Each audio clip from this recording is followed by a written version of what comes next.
Les néons du grand hôtel Bellevue Palace scintillaient dans la nuit parisienne, projetant leur lueur dorée sur le marbre poli du hall d'entrée.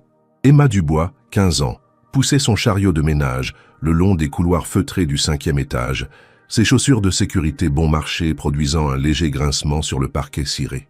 Il était près de 23 heures, et la jeune fille terminait sa journée de travail dans cet établissement 5 étoiles, où elle occupait un poste d'employée d'entretien depuis 3 mois. Ses cheveux châtains étaient soigneusement attachés sous sa charlotte réglementaire et son uniforme bleu marine, bien que propre, ne parvenait pas à dissimuler sa maigreur, conséquence des repas sautés et des privations qu'elle s'imposait pour économiser chaque euro. L'ironie de sa situation ne lui échappait pas. Chaque soir, elle nettoyait des chambres qui coûtaient plus cher pour une nuit que ce qu'elle gagnait en un mois entier. Les clients de l'hôtel Bellevue Palace appartenaient à un monde qu'elle ne connaîtrait probablement jamais, celui des hommes d'affaires millionnaires, des célébrités et des aristocrates qui dépensaient sans compter dans des suites somptueuses. Mais Emma ne ressentait aucune amertume, seulement de la reconnaissance d'avoir trouvé ce travail qui lui permettait de subvenir aux besoins de sa grand-mère malade. Mère Claudette, 72 ans, luttait contre un cancer dans leur petit appartement du 18e arrondissement et chaque centime gagné par Emma servait à acheter ses médicaments ou à payer le loyer de leur modeste logis. Ce soir-là, alors qu'elle s'apprêtait à nettoyer la dernière suite de l'étage, Emma remarqua que la porte de la chambre présidentielle était entr'ouverte. C'était inhabituel, car cette suite, la plus luxueuse de l'hôtel, avec ses 300 mètres carrés et sa terrasse privée donnant sur la tour Eiffel, était normalement soigneusement sécurisée. Intriguée et inquiète, elle s'approcha prudemment et frappa doucement à la porte avant de l'entrebâiller davantage. « Il y a quelqu'un » appela-t-elle doucement, mais seul le silence lui répondit. C'est alors qu'elle l'aperçut. Un homme âgé, élégamment vêtu d'un costume 3 pièces qui avait dû coûter une fortune, était assis dans un fauteuil près de la baie vitrée, immobile, le regard perdu dans le vide. Si cette histoire vous plaît jusqu'ici, n'hésitez pas à laisser un petit pouce bleu pour m'encourager à continuer. Et dites-moi en commentaire, que pensez-vous de cette rencontre dans l'hôtel? L'ambiance vous captive-t-elle? Emma hésita un instant, partagée entre le respect du protocole de l'hôtel qui interdisait aux employés de déranger les clients et son instinct qui lui soufflait que quelque chose n'allait pas.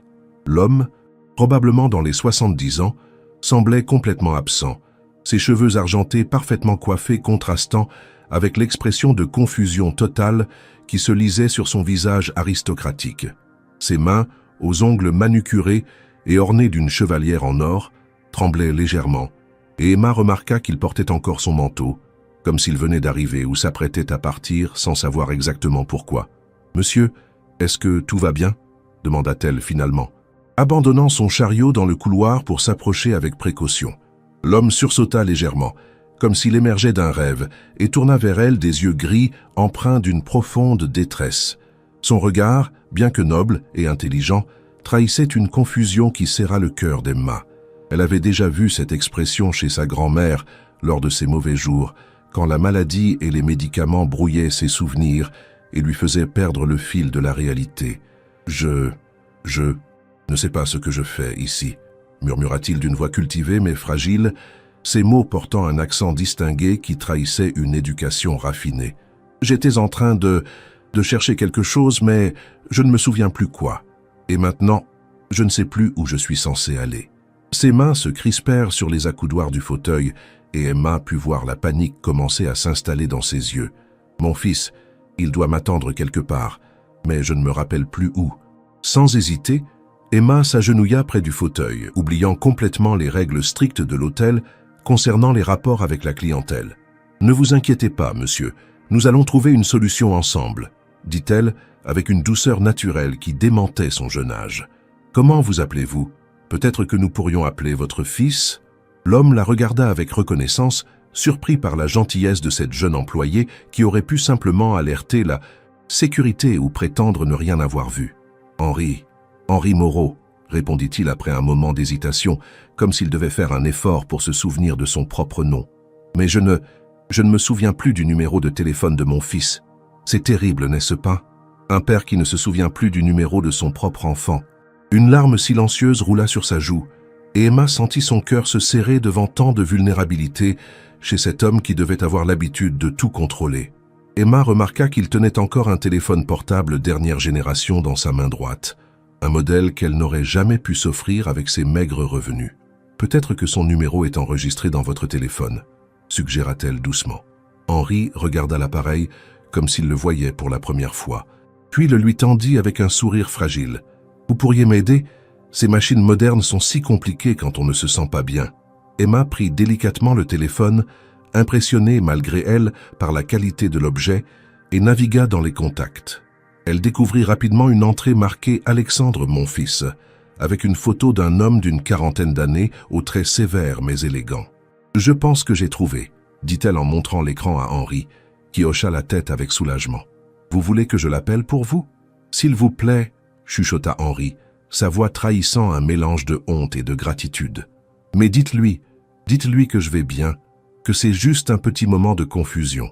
Il s'inquiète déjà tellement pour moi. » Emma comprit immédiatement que ce n'était pas la première fois qu'Henri vivait ce genre d'épisode, et que derrière cette façade de richesse et de respectabilité se cachait une famille aux prises avec les difficultés liées au vieillissement et peut-être à une maladie neurodégénérative.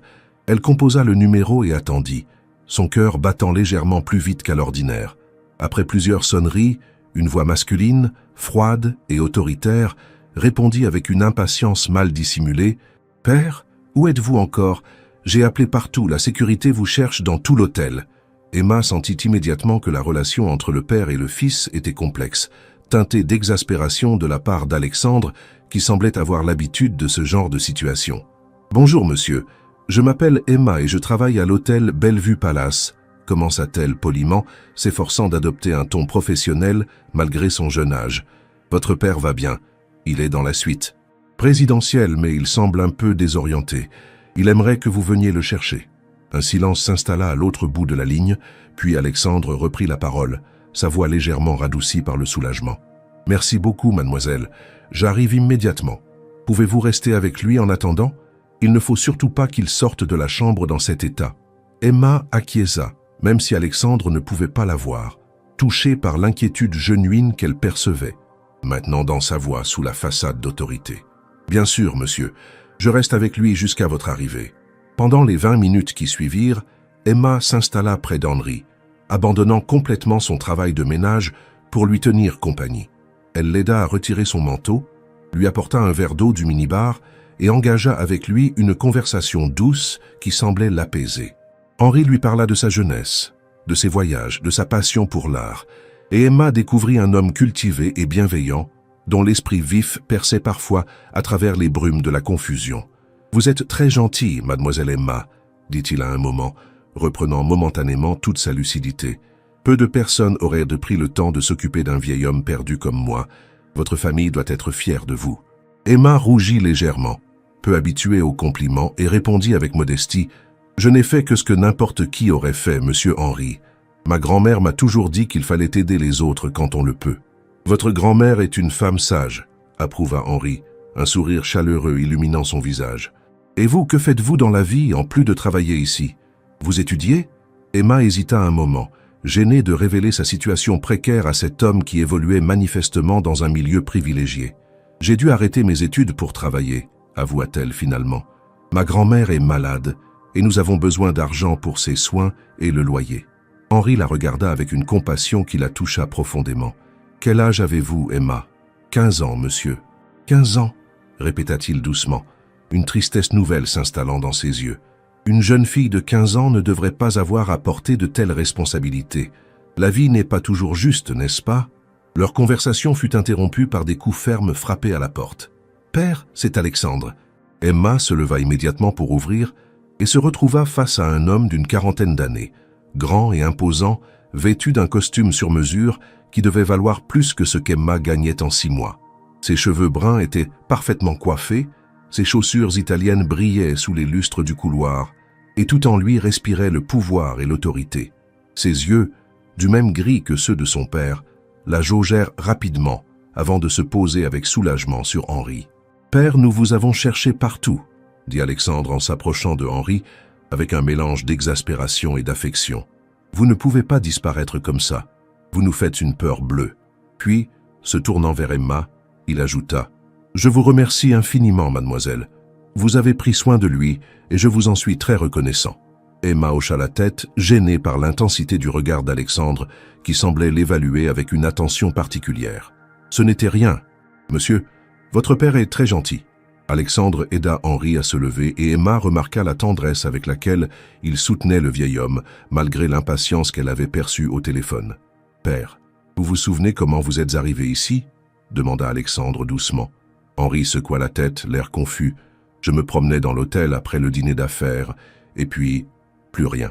Heureusement que cette charmante demoiselle était là. » Alexandre se tourna de nouveau vers Emma, et elle fut surprise de voir une lueur d'intérêt genuine dans ses yeux. « Comment vous appelez-vous, mademoiselle ?»« Emma Dubois, monsieur. »« Emma, » répéta-t-il, comme s'il gravait ce nom dans sa mémoire. « Vous travaillez ici depuis longtemps ?»« 3 mois, monsieur. » Alexandre hocha la tête pensivement, puis sortit son portefeuille et en extirpa plusieurs billets. « Tenez, pour vous remercier de votre gentillesse. » Emma recula instinctivement, ses joues s'empourprant. « Oh non, monsieur, je ne peux pas accepter.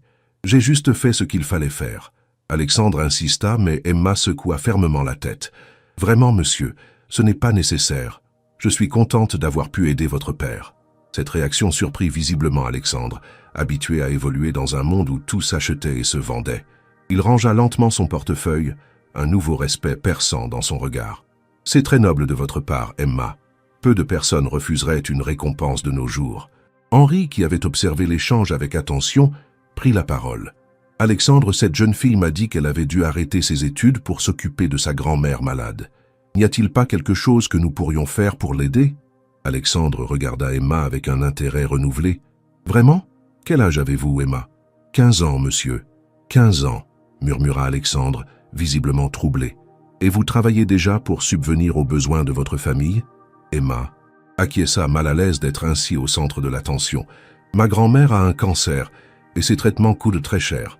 Je fais ce que je peux. » Alexandre échangea un regard significatif avec son père et Emma eut l'impression qu'une communication silencieuse passait entre eux. « Emma, » dit finalement Alexandre, « accepteriez-vous de me donner vos coordonnées ? J'aimerais voir s'il n'y a pas moyen de vous aider, d'une manière ou d'une autre. » Emma hésita, partagée entre l'espoir et la méfiance. Elle avait appris à se méfier des promesses des riches, souvent faites sur un coup de tête et vite oubliées.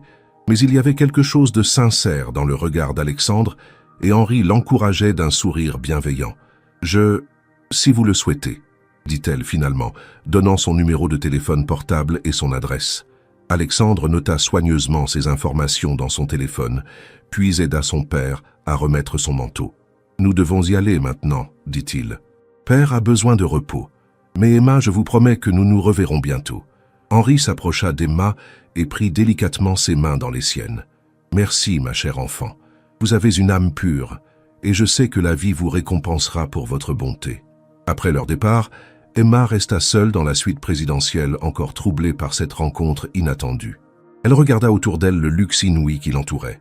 Les meubles d'époque, les œuvres d'art, le piano à queue, la vue imprenable sur Paris illuminée. Puis elle repensa aux paroles d'Henri et d'Alexandre, à leurs promesses d'aide.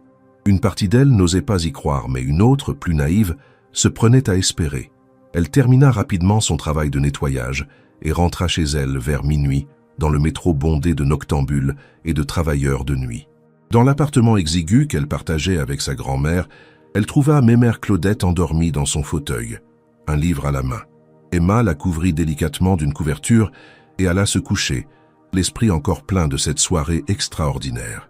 Le lendemain matin, elle se rendit au travail comme d'habitude, se demandant si elle reverrait un jour Henri et Alexandre ou si cette rencontre resterait simplement un beau souvenir. Elle ne se doutait pas que sa vie était sur le point de changer radicalement, ni que l'homme qu'elle avait aidé par simple bonté d'âme était Henri Moreau, le père d'Alexandre Moreau, l'un des hommes d'affaires les plus puissants de France. Alexandre Moreau dirigeait en effet un empire financier d'une valeur de plusieurs milliards d'euros, comprenant des participations dans l'immobilier, la technologie, les médias et la finance. Il était connu pour sa rigueur impitoyable en affaires, sa capacité à transformer tout ce qu'il touchait en or et sa réputation de requin des salles de conseil d'administration. Peu de personnes connaissaient son côté plus humain, celui qui s'occupait avec dévouement de son père atteint d'Alzheimer précoce, ou qui finançait discrètement plusieurs œuvres caritatives. Ce matin-là, dans son bureau situé au dernier étage d'une tour de verre de la Défense, Alexandre ne parvenait pas à chasser de ses pensées l'image de cette jeune fille qui avait refusé son argent et s'était occupée de son père avec tant de naturel et de gentillesse. Il avait l'habitude de côtoyer des personnes qui calculaient chaque geste en fonction de l'intérêt qu'elles pouvaient en tirer, et la simplicité d'Emma l'avait profondément marqué. « Monsieur Moreau ?» l'interrompit la voix de sa secrétaire à travers l'interphone. « Votre rendez-vous de 10 heures est arrivé. » Alexandre soupira et se recomposa un masque d'autorité. « Faites-le entrer, Sylvie. » Mais même pendant sa réunion avec les dirigeants d'une multinationale qu'il s'apprêtait à racheter, une partie de son esprit continuait à penser à Emma Dubois. Il prit une décision. Dès la fin de sa journée de travail, il se rendit personnellement à l'hôtel Bellevue Palace pour en apprendre davantage sur cet employé qui avait si naturellement pris soin de son père. Le directeur de l'hôtel, Michel Blanchard, le reçut avec tous les égards dus à l'un de ses plus gros actionnaires. « Monsieur Moreau, quel plaisir de vous voir. Comment puis-je vous aider ?» Alexandre alla droit au but. « J'aimerais avoir des informations sur l'une de vos employées, Emma Dubois. Elle travaille au service d'entretien. » Michel consulta rapidement ses fichiers sur son ordinateur. « Ah oui, Emma, une petite jeune très consciencieuse. Elle a commencé il y a 3 mois, elle est toujours ponctuelle et elle n'a jamais eu de reproches. Pourquoi cette question si ce n'est pas indiscret ?» Alexandre lui expliqua brièvement la situation de la veille et Michel hocha la tête avec compréhension. « Cela ne m'étonne pas d'elle, dit-il. Emma était quelqu'un de spécial. Ses collègues l'apprécient beaucoup et elle fait son travail avec un sérieux remarquable pour son âge. Je sais qu'elle a des difficultés financières. Elle a même demandé s'il était possible d'avoir des heures supplémentaires. » Alexandre absorba ces informations avec attention. « Quelle est sa situation exacte ?» Michel hésita un moment, puis décida de faire confiance à Alexandre. « D'après ce que je sais, elle vit avec sa grand-mère qui est gravement malade. Elle a dû quitter l'école pour travailler et s'occuper d'elle. C'est une situation très difficile pour une gamine de son âge. » Alexandre quitta l'hôtel avec une idée précise en tête. Le lendemain, il demanda à son assistant personnel, Thomas Leroy, de faire discrètement des recherches sur Emma Dubois et sa situation familiale. Le rapport qu'il reçut quelques jours plus tard confirma tout ce qu'il avait entendu et révéla même des détails plus troublants encore. Emma Dubois était effectivement orpheline de mère depuis 8 mois, après un cancer qui avait emporté Isabelle Dubois à l'âge de 38 ans. Le père d'Emma était absent depuis sa naissance et elle n'avait que sa grand-mère maternelle, Claudette Rousseau, pour s'occuper d'elle. Cette dernière luttait contre un cancer du pancréas à un stade avancé, et son pronostic était sombre. Emma travaillait non seulement à l'hôtel, mais aussi comme aide ménagère chez des particuliers le week-end, et distribuait parfois des prospectus après ses cours du soir qu'elle suivait par correspondance. Malgré tous ses efforts, les dettes s'accumulaient. Le loyer de leur petit appartement prenait la majorité des revenus d'Emma et les frais médicaux de sa grand-mère représentaient une charge écrasante. Le rapport mentionnait aussi qu'Emma était une excellente élève avant d'arrêter ses études, avec des notes remarquables en littérature et en langue. Alexandre referma le dossier, ému malgré lui par cette histoire. Il avait grandi dans le luxe, n'avait jamais manqué de rien, et la résilience de cette adolescente face à l'adversité le touchait profondément. Il prit sa décision et demanda à Thomas de préparer un plan d'action. 1 semaine après leur première rencontre, Emma reçut un appel inattendu sur son téléphone portable. Elle était en train de faire le ménage chez Madame Bertrand, une retraitée du 16e arrondissement qui lui donnait quelques heures de travail le samedi matin quand la sonnerie retentit. « Mademoiselle Dubois, c'est Alexandre Moreau. Nous nous sommes rencontrés il y a quelques jours à l'hôtel. » Emma faillit lâcher son chiffon de surprise. « Oh, bonjour, monsieur Moreau. Comment allez-vous? Et votre père? » « Nous allons bien, merci. Mon père me charge de vous transmettre ses amitiés. Emma, j'aimerais vous rencontrer pour discuter de quelque chose d'important. Seriez-vous libre demain après-midi ?» Emma hésita, ne sachant pas à quoi s'attendre. Oui, je termine mon service à l'hôtel à 16 heures. »« Parfait. Retrouvons-nous dans le hall de l'hôtel à 16h15. Et Emma, ne vous inquiétez pas, c'est une bonne nouvelle. » Le cœur d'Emma battit plus fort. Une bonne nouvelle. Elle avait si peu l'habitude d'en recevoir qu'elle n'osait pas espérer. Le lendemain, Emma termina son service avec une nervosité grandissante. Elle avait pris soin de se coiffer correctement et avait revêtu sa plus belle robe, Une tenue simple mais élégante que sa mère lui avait offerte pour ses 14 ans. À 16h15 précise, elle descendit dans le hall somptueux de l'hôtel et aperçut immédiatement Alexandre, élégant dans son costume sombre, qui l'attendait près du bar. « Emma, merci d'être venue, » dit-il en se levant pour l'accueillir. « Voulez-vous que nous nous installions quelque part de plus tranquille pour parler ?» Il la guida vers un petit salon privé de l'hôtel, loin de l'agitation du hall.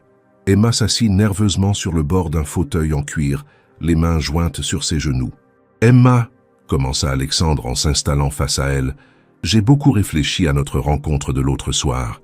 Votre geste envers mon père m'a profondément touché et j'aimerais vous proposer quelque chose. » Il marqua une pause, observant l'expression anxieuse de la jeune fille. « Je sais que vous avez dû arrêter vos études pour travailler et subvenir aux besoins de votre grand-mère.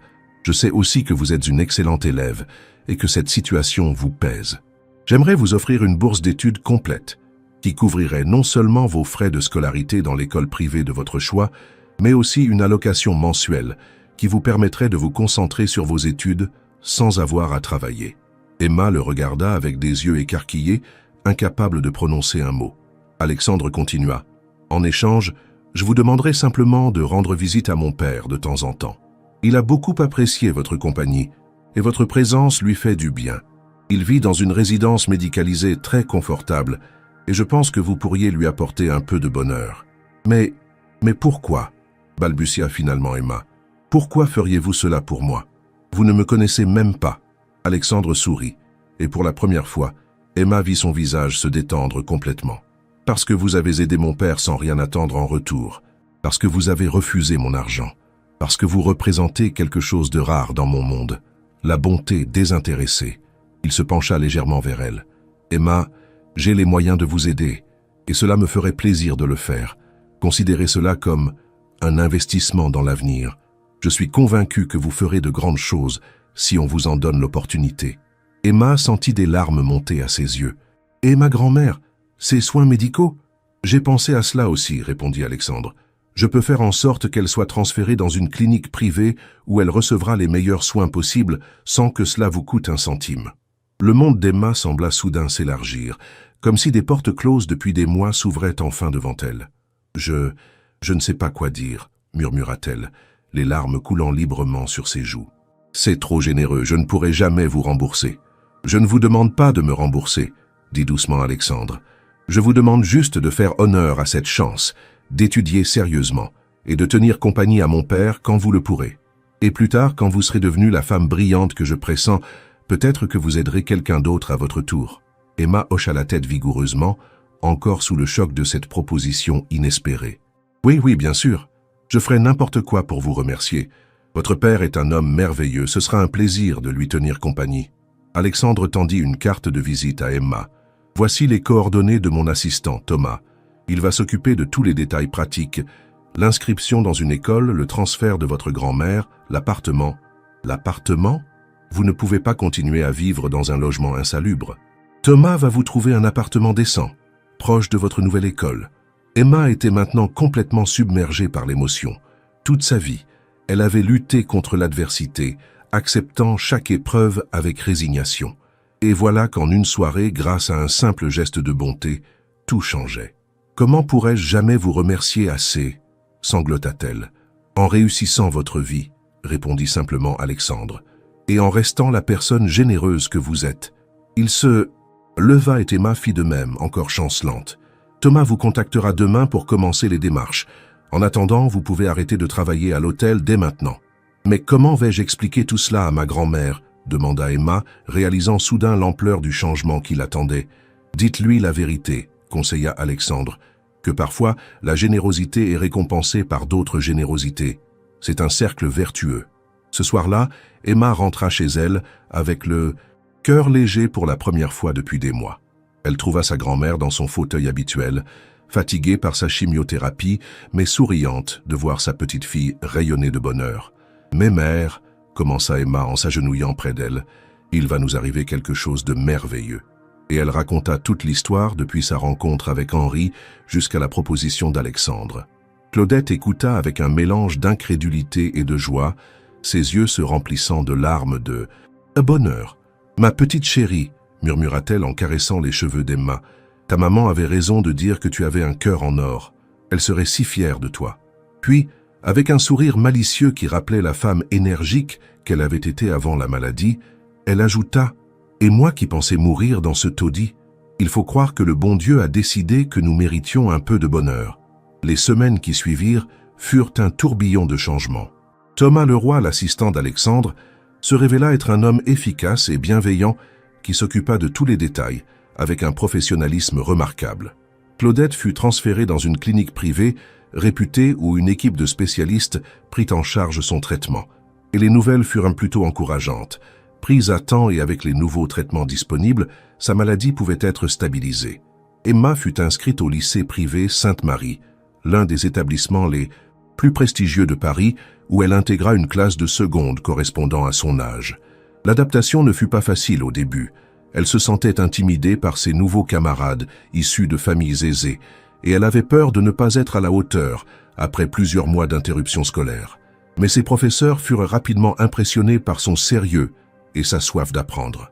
Emma rattrapait avec acharnement le retard accumulé, passant des heures chaque soir à étudier dans le petit bureau de leur nouvel appartement, un 3 pièces lumineux dans le 15e arrondissement, près de la clinique où était soignée sa grand-mère. Fidèle à sa promesse, Emma rendait visite à Henri Moreau 2 fois par semaine dans sa résidence médicalisée de Neuilly. Ces moments étaient devenus précieux pour elle comme pour lui. Henri vivait dans un appartement confortable et lumineux, entouré de ses livres et de ses œuvres d'art favorites. Certains jours, il était parfaitement lucide et il pouvait avoir de longues conversations sur la littérature, l'histoire ou l'art. D'autres jours, la maladie l'emportait et Emma se contentait de lui tenir compagnie, de lui lire ses poèmes préférés ou de regarder avec lui les albums photos de sa jeunesse. Henri s'était profondément attaché à cette jeune fille qui lui apportait une présence chaleureuse et désintéressée. Il lui racontait ses souvenirs de jeunesse, ses voyages, ses amours. Emma découvrait à travers lui un monde qu'elle n'avait jamais connu, celui de l'aristocratie française d'après-guerre, des soirées dans les palaces, des rencontres avec des artistes célèbres. « Tu sais, Emma, » lui dit-il un jour où il était particulièrement en forme, « j'ai beaucoup voyagé, j'ai rencontré des personnes extraordinaires, j'ai vécu une vie privilégiée, mais je n'ai jamais rencontré quelqu'un d'aussi authentique que toi. Alexandre a bien fait de t'aider, et pas seulement par générosité. Il a reconnu en toi quelque chose de rare. » Ces paroles touchèrent profondément Emma, qui commençait à comprendre qu'elle n'était pas seulement une bénéficiaire de la charité d'Alexandre, mais qu'elle apportait aussi quelque chose à cette famille. Sa relation avec Henri était devenue genuinement affectueuse, presque filiale. Alexandre, de son côté, suivait discrètement les progrès d'Emma. Il recevait régulièrement des rapports de ses professeurs qui ne tarissaient pas d'éloges sur sa motivation et ses résultats. Il savait aussi, par le personnel de la résidence, que ses visites faisaient le plus grand bien à son père, qui parlait constamment de « sa petite Emma » avec une tendresse évidente. Parfois, Alexandre croisait Emma lors de ses propres visites à son père. Au début, ces rencontres étaient formelles, polies, mais distantes. Mais peu à peu, une complicité s'installa entre eux. Alexandre découvrait une jeune fille, intelligente et mature, qui avait développé une sagesse précoce à travers les épreuves qu'elle avait traversées. Un soir de décembre, 6 mois après leur première rencontre, Alexandre proposa à Emma de dîner avec lui après sa visite à Henri. Ils se rendirent dans un restaurant discret du 16e arrondissement et pour la première fois leur conversation dépassa le cadre de leurs relations habituelles. « Comment vous sentez-vous dans votre nouvelle vie, Emma ?» demanda Alexandre en la regardant. Avec attention, Emma avait changé en quelques mois. Elle avait grandi, ses traits s'étaient affinés et elle portait maintenant des vêtements de qualité qui mettaient en valeur sa beauté naturelle. « C'est comme un rêve », avoua-t-elle. « Parfois, j'ai peur de me réveiller et de me retrouver dans mon ancien appartement, à me demander comment payer le loyer. Mais je sais que c'est réel et je vous serai reconnaissante toute ma vie. Et vos études, vous vous plaisez au lycée ? Oh oui, c'est merveilleux de pouvoir enfin me concentrer sur l'apprentissage sans me soucier du reste. Mes professeurs sont excellents et j'ai l'impression de rattraper tout le temps perdu. » Ses yeux brillaient d'enthousiasme quand elle parlait de ses projets d'avenir. « Que voulez-vous faire plus tard ?» Emma rougit légèrement. « J'aimerais étudier la littérature et les langues, peut-être devenir professeur ou traductrice. J'aime l'idée de faire découvrir aux autres la beauté des mots et des cultures différentes. » Alexandre sourit. C'est un beau projet, et vous avez largement le temps de vous décider, vous n'avez que 16 ans. Emma acquiesça, puis osa poser une question qui la taraudait depuis des semaines. Monsieur Alexandre, puis-je vous demander pourquoi vous avez vraiment fait tout cela pour moi? Je veux dire, la vraie raison. Alexandre resta silencieux un moment, semblant peser ses mots. La vraie raison, dit-il finalement, c'est que vous m'avez rappelé pourquoi j'ai commencé à gagner de l'argent au départ. Pas pour le pouvoir ou le prestige, mais pour avoir la liberté d'aider les autres. Au fil des années, j'avais perdu de vue cet objectif. Vous me l'avez rappelé. Il marqua une pause puis continua. Et puis, il y a mon père. Voir comme vous vous occupez de lui, comme vous lui apportez de la joie sans rien attendre en retour. Cela me montre que l'argent ne peut pas tout acheter. Le temps, la présence, l'affection genuine, ces choses-là n'ont pas de prix. Emma sentit une émotion profonde l'envahir. Votre père est quelqu'un d'exceptionnel. J'ai l'impression d'apprendre quelque chose de nouveau à chaque visite. Et maintenant, il me considère presque comme sa petite fille. Je sais, dit Alexandre avec un sourire ému. Et vous ne pouvez pas imaginer à quel point cela me fait plaisir. Depuis que vous êtes dans sa vie, il a retrouvé une joie de vivre que je n'avais plus vue depuis le début de sa maladie. Leur dîner se prolongea tard dans la soirée et Emma découvrit un Alexandre différent de l'homme d'affaires implacable qu'elle avait d'abord rencontré. Il lui parla de sa propre jeunesse, de la pression qu'il avait ressentie pour reprendre l'empire familial, de sa solitude au sommet du monde des affaires. Vous savez, Emma, être riche n'est pas toujours un cadeau. On ne sait jamais si les gens nous apprécient pour nous-mêmes ou pour ce que nous possédons. C'est pourquoi votre amitié sincère avec mon père m'est si précieuse. Emma comprit ce soir-là qu'Alexandre portait lui aussi ses fardeaux et que derrière sa réussite éclatante se cachait un homme parfois seul et incompris. Une nouvelle dimension s'ajouta à leur relation, faite de respect mutuel et d'une complicité grandissante. Les mois passèrent et Emma s'épanouissait dans sa nouvelle vie. Ses résultats scolaires étaient excellents. Sa grand-mère allait mieux grâce aux soins de qualité qu'elle recevait et sa relation avec Henri et Alexandre devenait de plus en plus profonde.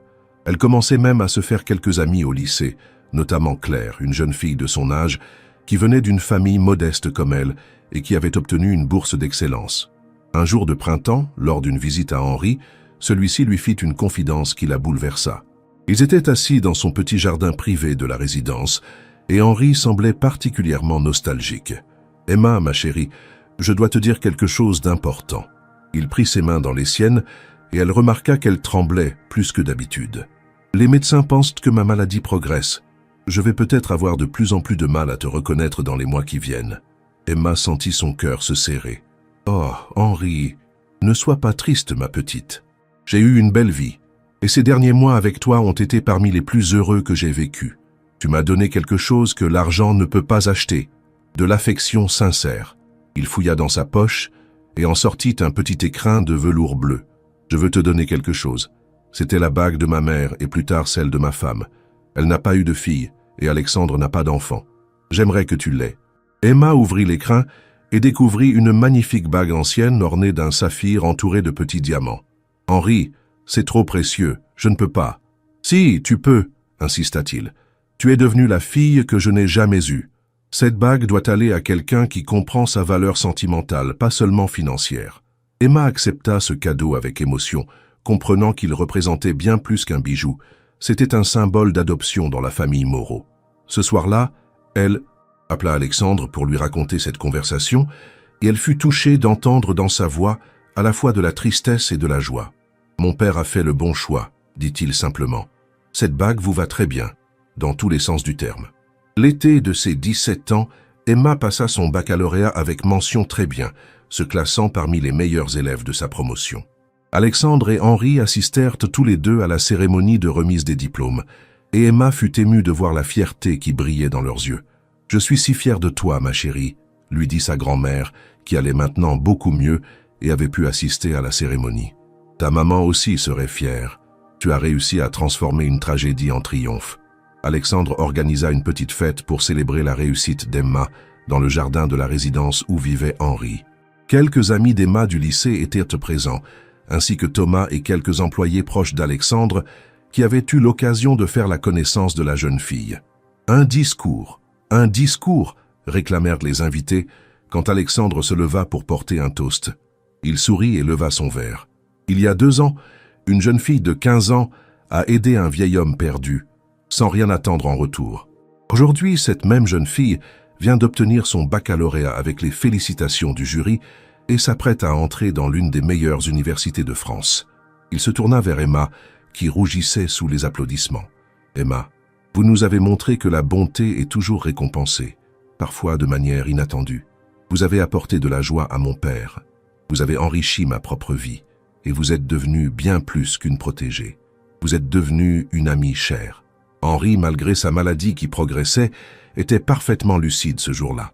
Il se leva à son tour, aidé par Alexandre, et s'adressa à Emma avec une émotion visible. « Ma petite Emma, le jour où tu es entrée dans notre vie, tu as apporté avec toi une lumière que nous avions perdue.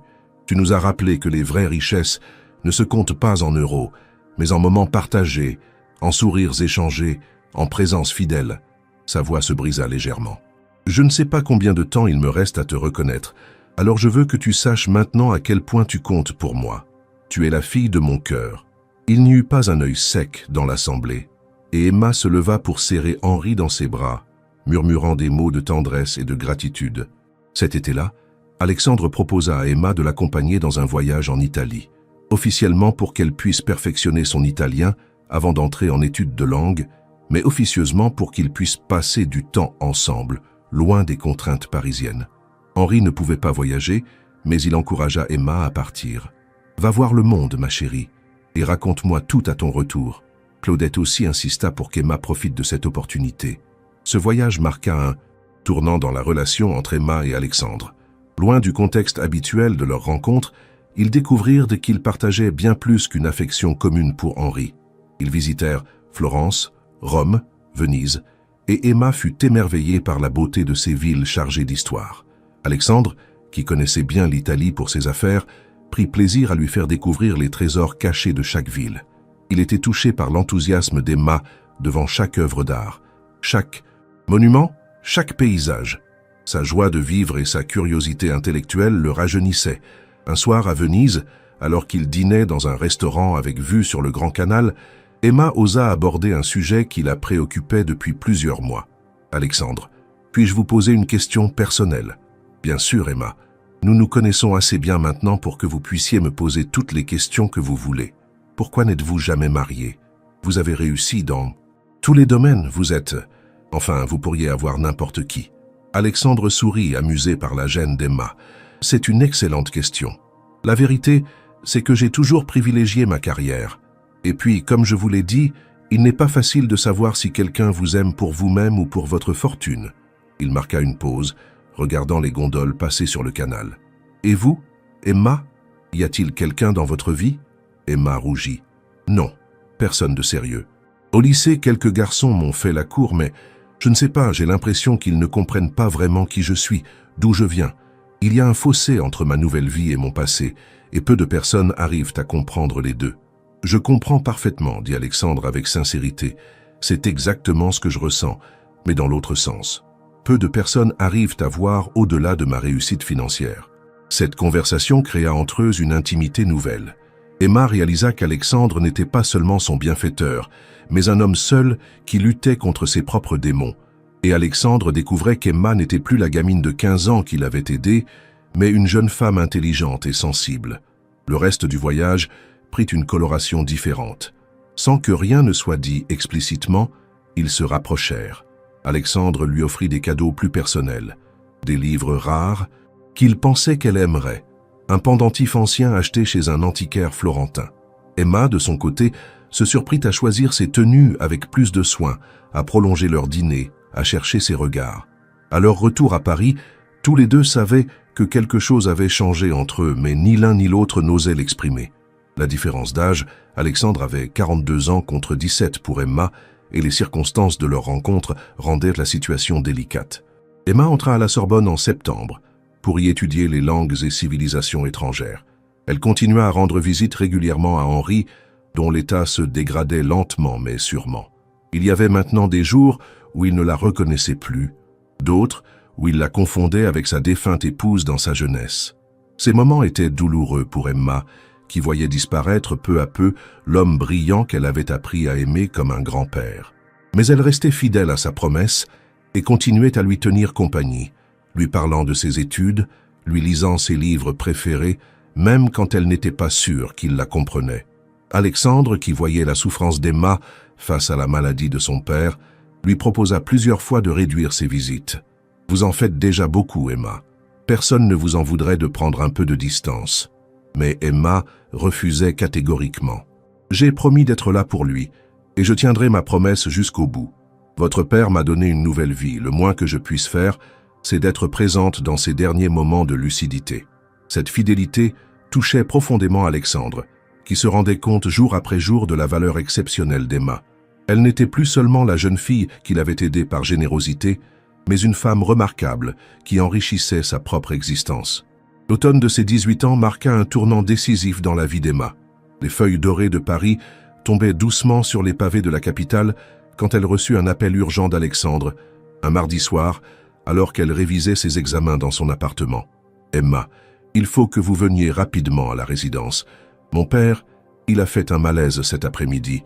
Les médecins disent que son état s'est considérablement aggravé. » La voix d'Alexandre trahissait une inquiétude qu'elle ne lui avait jamais entendue, et Emma sentit son cœur se serrer.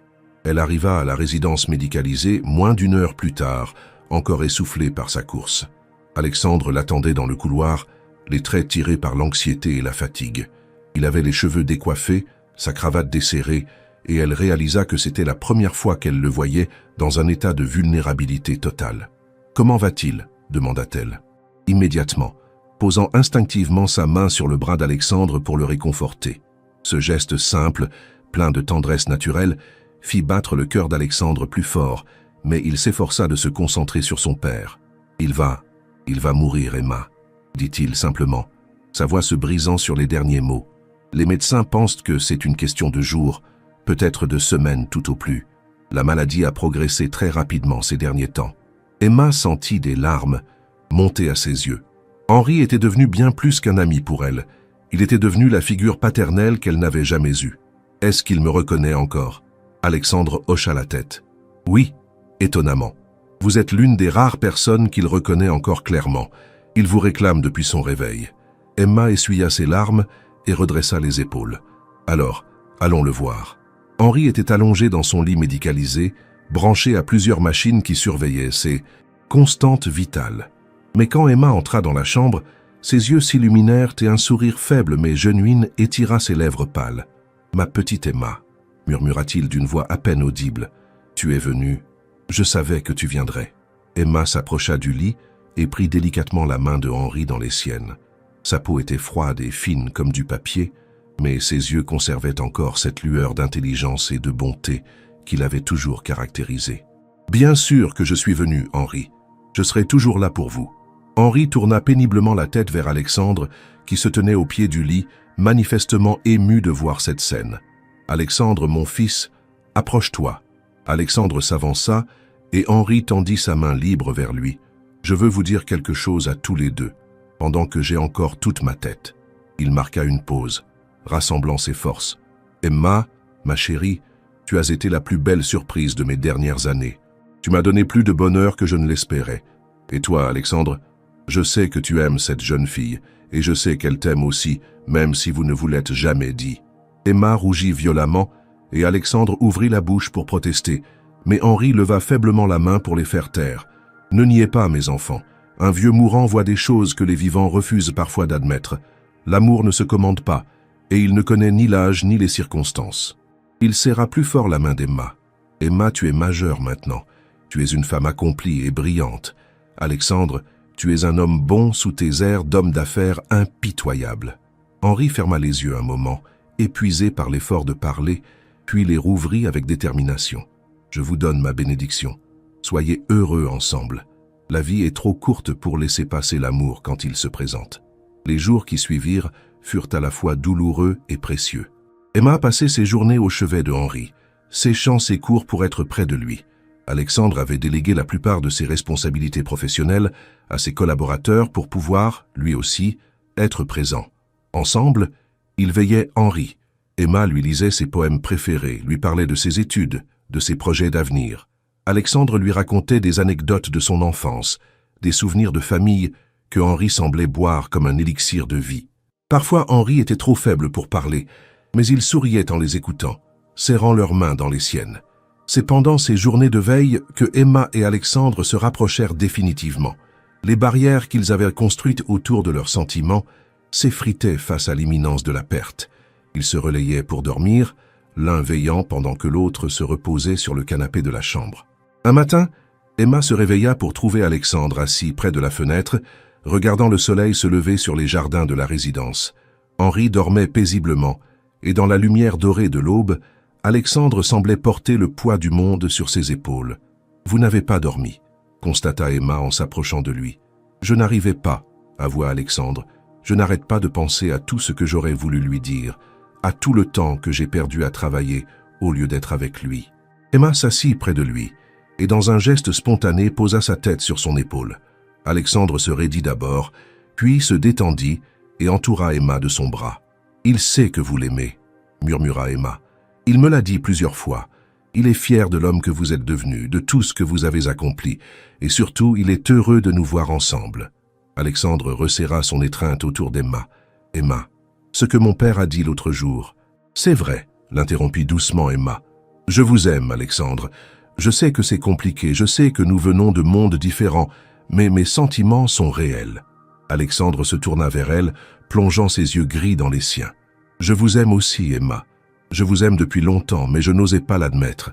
L'écart d'âge, les circonstances de notre rencontre, votre jeunesse, j'avais peur de profiter de ma position. »« Vous n'avez jamais profité de rien, » répondit Emma fermement. « Vous m'avez sauvé.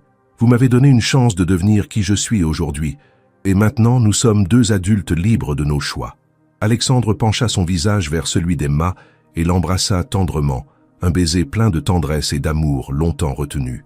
Ils furent interrompus par une voix faible, mais amusée qui venait du lit. « Enfin, je commençais à croire que je devrais vous enfermer dans un placard pour que vous vous déclariez vos sentiments. » Henri les regardait avec un sourire radieux, et malgré sa faiblesse, ses yeux pétillaient de malice. Emma et Alexandre se séparèrent, rougissant comme des adolescents pris en faute, mais Henri rit doucement. « Ne soyez pas gênés, mes enfants. Vous venez de me faire le plus beau des cadeaux d'adieu. » Henri Moreau s'éteignit paisiblement 3 jours plus tard, un dimanche matin ensoleillé d'octobre. Emma et Alexandre étaient à ses côtés, lui tenant chacun une main. Ses derniers mots furent pour leur dire qu'il était heureux de les savoir ensemble et qu'il veillerait sur eux. Les funérailles de Henri furent grandioses, à la mesure de l'homme qu'il avait été. La cathédrale Notre-Dame de Paris était pleine à craquer. Hommes politiques, capitaines d'industrie, artistes, intellectuels, tous étaient venus rendre hommage à Henri Moreau. Mais dans la première rangée, près d'Alexandre, Emma occupait la place qui aurait dû revenir à une épouse ou une fille. Ce positionnement ne passa pas inaperçu et fit couler beaucoup d'encre dans la presse People. « Qui est cette mystérieuse jeune femme aux côtés d'Alexandre Moreau ?» titraient les magazines. Mais Alexandre s'en moquait éperdument. Emma était sa compagne maintenant, et il était fier de l'afficher publiquement. Après les funérailles, Alexandre et Emma prirent quelques jours pour se retrouver seuls et faire le deuil de Henri ensemble. Ils se rendirent dans la maison de famille des Moreau, en Normandie, une magnifique propriété du XVIIIe siècle, entourée de vastes jardins à la française. C'est là, dans la bibliothèque où Henri avait passé une grande partie de sa jeunesse, qu'Alexandre révéla à Emma le contenu du testament de son père. Henri avait légué à Emma une somme conséquente, mais surtout, il lui avait transmis sa collection de livres rares et plusieurs œuvres d'art qu'il savait qu'elle apprécierait. « Il a aussi écrit une lettre pour vous », dit Alexandre, en tendant une enveloppe cachetée à Emma. Celle-ci l'ouvrit avec des mains tremblantes et découvrit une écriture élégante et ferme, écrite manifestement plusieurs mois auparavant, quand Henri était encore lucide. « Ma chère Emma, si tu lis cette lettre, c'est que je ne suis plus de ce monde. Ne sois pas triste, ma petite chérie. J'ai eu une vie merveilleuse et tes dernières années l'ont rendue encore plus belle. Je veux que tu saches que tu as changé ma vie et celle de mon fils. Tu nous as rappelé ce qui compte vraiment, l'amour, la générosité, la simplicité des rapports humains. Tu as été la fille que je n'ai jamais eue, et Alexandre a trouvé en toi la femme qu'il attendait sans le savoir. Soyez heureux ensemble. Construisez une famille aimante.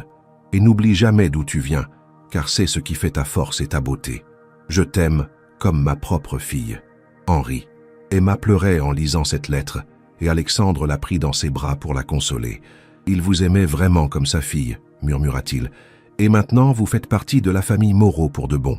Et votre famille, qu'est-ce qu'elle va penser de moi ?» demanda Emma avec inquiétude. « Une ancienne femme de ménage qui sort avec le PDG ?»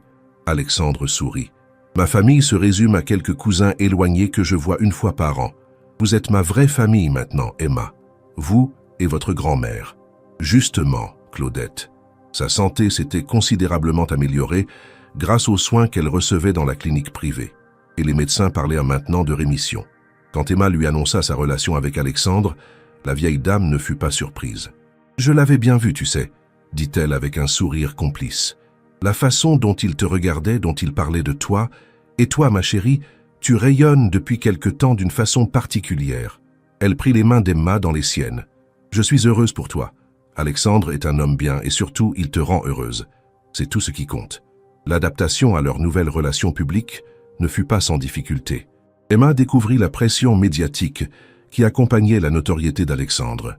Des paparazzis la suivaient parfois à la sortie de l'université et elle apprenait à gérer l'attention parfois malveillante de certains journalistes qui cherchaient à creuser son passé. Mais Alexandre la protégeait de son mieux, faisant appel à ses avocats quand certains articles dépassèrent les bornes. Il lui proposa même d'embaucher un garde du corps, mais Emma refusa. « Je ne veux pas vivre dans une bulle. J'ai survécu à bien pire que des photographes indiscrets. » Leur couple suscitait aussi des réactions mitigées dans le milieu professionnel d'Alexandre. Certains de ses associés voyaient d'un mauvais œil cette relation avec une jeune femme de conditions modestes. Mais Alexandre coupa court à tous les commentaires en déclarant fermement que sa vie privée ne regardait personne. « Emma vaut 10 fois mieux que toutes ces femmes du monde qui ne s'intéressent qu'à l'argent, » dit-il un jour à un associé, particulièrement critique. « Elle m'aime pour moi-même et c'est un luxe que peu d'hommes dans ma position peuvent s'offrir. » Emma, de son côté, terminait brillamment sa première année d'université. Ses professeurs la félicitaient pour son assiduité et ses résultats exceptionnels. Elle avait choisi de se spécialiser en littérature comparée et traduction. Et son projet était de créer un jour sa propre agence de traduction littéraire. Alexandre l'encourageait dans tous ses projets, admirant sa détermination et son indépendance. Emma refusait qu'il finance ses études, préférant utiliser l'héritage de Henri pour payer ses frais de scolarité. « Je veux réussir par moi-même, » disait-elle. « Vous m'avez déjà tellement donné. » 1 an après la mort de Henri, Emma et Alexandre décidèrent de s'installer ensemble dans un appartement parisien qu'ils choisirent ensemble près du Panthéon. C'était un magnifique duplex du XVIIe siècle avec vue sur les toits de Paris, mais pas trop ostentatoire. Emma avait insisté pour quelque chose d'élégant mais chaleureux, pas un palais intimidant. Le jour de leur emménagement, alors qu'ils déballaient leurs affaires ensemble, Alexandre sortit un petit écrin de sa poche. « Emma, j'ai quelque chose pour vous. » Elle ouvrit l'écrin et découvrit une bague de fiançailles somptueuse.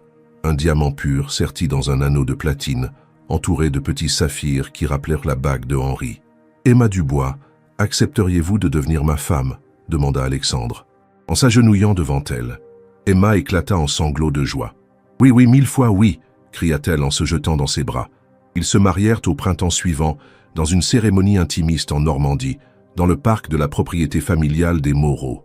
Emma portait une robe simple mais élégante qu'elle avait choisie avec sa grand-mère, et dans ses cheveux, elle avait épinglé un petit peigne en nacre qui avait appartenu à sa mère.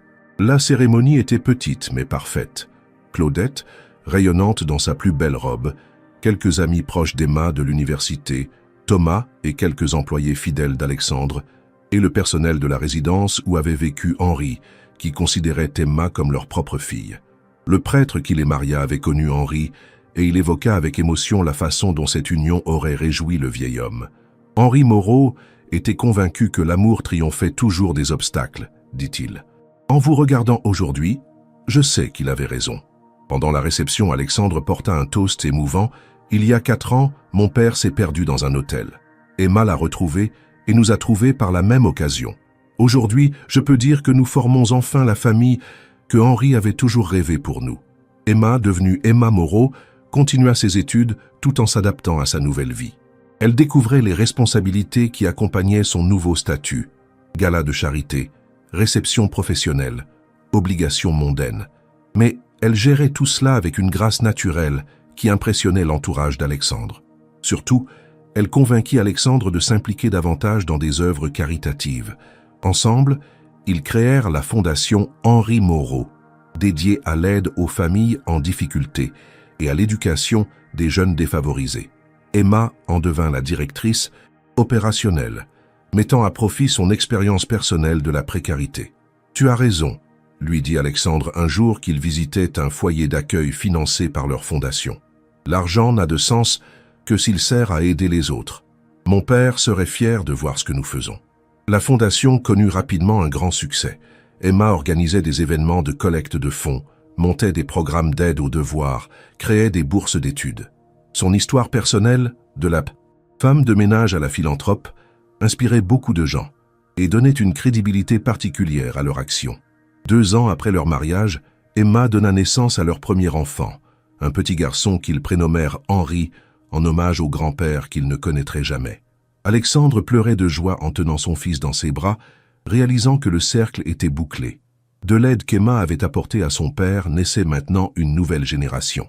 Claudette, devenue arrière-grand-mère, était aux anges. Sa santé était maintenant stable et elle coulait des jours heureux dans un petit appartement confortable près de chez Emma et Alexandre. Elle passait ses journées à s'occuper de son arrière-petit-fils, lui racontant des histoires et lui chantant les berceuses qu'elle avait chantées à Emma. « Tu vois » dit-elle un jour à Emma en berçant le petit Henri, « la vie nous réserve parfois de belles surprises. Qui aurait cru que ma petite fille orpheline deviendrait une grande dame parisienne ?» Emma sourit, regardant par la fenêtre Alexandre, qui jouait dans le jardin avec leur fils. « J'ai parfois l'impression de rêver, avoua-t-elle. Mais en même temps, j'ai l'impression que tout était écrit depuis le début, comme si ma rencontre avec Henri dans cet hôtel était le début d'un conte de fées moderne. »« C'est exactement ce que c'est, » approuva Claudette. « Et tu le mérites, ma chérie. Après tout ce que tu as enduré, tout ce que tu as donné aux autres, tu mérites ce bonheur. » Les années passèrent, apportant d'autres enfants au couple, une petite fille prénommée Isabelle en hommage à la mère d'Emma, puis des jumeaux, Louis et Claire. La grande maison de Normandie se remplissait de rires d'enfants lors des week-ends et des vacances. Emma termina ses études avec mention très bien et créa effectivement son agence de traduction, spécialisée dans la littérature contemporaine. Son entreprise prospéra rapidement et elle acquit une réputation de traductrice exceptionnelle, notamment pour son travail sur les œuvres d'auteurs italiens et anglais. Alexandre, de son côté, avait évolué. L'influence d'Emma l'avait rendu plus humain dans ses affaires, plus soucieux de l'impact social de ses entreprises. Il développa une branche de son empire dédiée aux technologies vertes et aux énergies renouvelables, convaincu que l'avenir appartenait aux entreprises responsables. « Tu m'as changé », dit-il un jour à Emma, alors qu'ils célébraient les 10 ans de leur rencontre. « Avant toi, je ne me préoccupais que de rentabilité. Maintenant, je pense aux conséquences de mes actions sur la société. Et toi, tu m'as donné les moyens de réaliser mes rêves, » répondit Emma. « Sans toi, je serais peut-être encore en train de faire des ménages. Nous nous sommes mutuellement enrichis. » Ils étaient dans le jardin de leur maison de Normandie, regardant leurs enfants jouer près de la fontaine. Emma portait toujours la bague de Henri à son annulaire droit, à côté de son alliance. Cette bague était devenue le symbole de leur histoire, le lien entre le passé et le présent. Ce soir-là, Emma monta dans l'ancienne chambre de Henri, transformée maintenant en bureau pour elle. Elle aimait travailler dans cette pièce pleine de souvenirs, entourée des livres que Henri lui avait légués. Sur le bureau trônait une photo de Henri, prise quelques mois avant sa mort, où il souriait en tenant le petit Henri dans ses bras. Emma ouvrit un tiroir et en sortit une lettre qu'elle avait commencée plusieurs fois, sans jamais la terminer. C'était une lettre à Henri, pour lui raconter tout ce qui s'était passé depuis sa mort, pour partager avec lui les moments de bonheur qu'il avait contribué à créer. « Mon cher Henri », écrivit-elle finalement, « 10 ans ont passé depuis notre rencontre dans ce couloir d'hôtel. Si vous saviez comme votre petite Emma a grandi. Je suis devenue une femme accomplie, une épouse heureuse, une mère comblée. Alexandre et moi avons construit la vie que vous aviez imaginée pour nous. Votre fils est un homme merveilleux. Il m'aime avec une tendresse qui me bouleverse chaque jour et il est un père extraordinaire pour nos enfants. Vous seriez si fiers de lui. Il dirige ses affaires avec intégrité. Il s'investit dans des causes justes et il honore votre mémoire par ses actions. Nos enfants grandissent en entendant parler de leur grand-père Henri, de sa bonté et de sa sagesse. Je leur raconte souvent l'histoire de notre rencontre, comment leur grand-papa s'était perdu et comment j'ai eu la chance de le retrouver. Ils savent que c'est grâce à vous qu'ils existent. Mais mère Claudette va bien. Elle a maintenant 85 ans et elle est la reine de notre maison. Les enfants l'adorent et elle leur transmet la sagesse et les valeurs que vous m'avez inculquées. La Fondation Henri Moreau aide maintenant des centaines de familles chaque année. Nous avons ouvert des centres d'aide aux devoirs dans toute la France. Nous finançons des bourses d'études, nous aidons les familles en difficulté. Votre nom est associé à tout ce bien que nous faisons et je sais que cela vous ferait plaisir. Je pense à vous chaque jour, Henri. Vous me manquez, mais je sens votre présence dans tous les moments importants de ma vie. Vous veillez sur nous, j'en suis certaine. Merci d'avoir été mon ange gardien. Merci d'avoir cru en moi quand je n'y croyais plus moi-même. Merci d'avoir donné à Alexandre et moi la chance de nous trouver. Votre fille de cœur qui vous aime, Emma. Elle plia soigneusement la lettre et la glissa dans le livre de poésie que Henri préférait, celui qu'elle lui lisait pendant ses derniers jours. Puis elle descendit rejoindre sa famille dans le salon où Alexandre lisait une histoire aux enfants près de la cheminée. En les voyant ainsi réunis, Emma réalisa qu'elle avait accompli bien plus que ce qu'elle avait jamais osé espérer. De la jeune fille de 15 ans qui luttait pour survivre, elle était devenue une femme épanouie qui aidait les autres à leur tour. Le cercle était bouclé. L'amour qu'elle avait donné lui était revenu au centuple. « Maman, tu viens écouter l'histoire ?»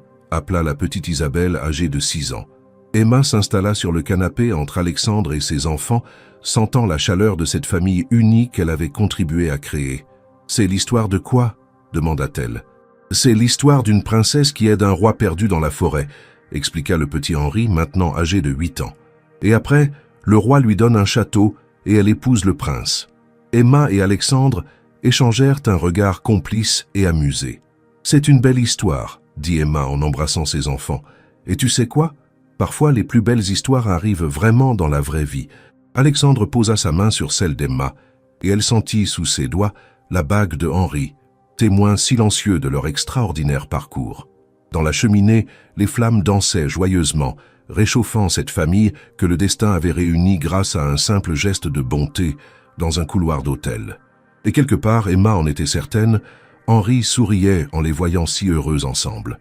J'espère que cette conclusion vous a ému autant que moi en l'écrivant. N'hésitez pas à laisser un pouce bleu si cette histoire d'amour et de générosité vous a touché. Dites-moi en commentaire, quelle a été votre partie préférée de cette histoire? L'émotion vous a-t-elle prise? Cette fin vous satisfait-elle? Une histoire qui nous rappelle que parfois, les plus beaux destins naissent des gestes les plus simples et que la bonté trouve toujours sa récompense.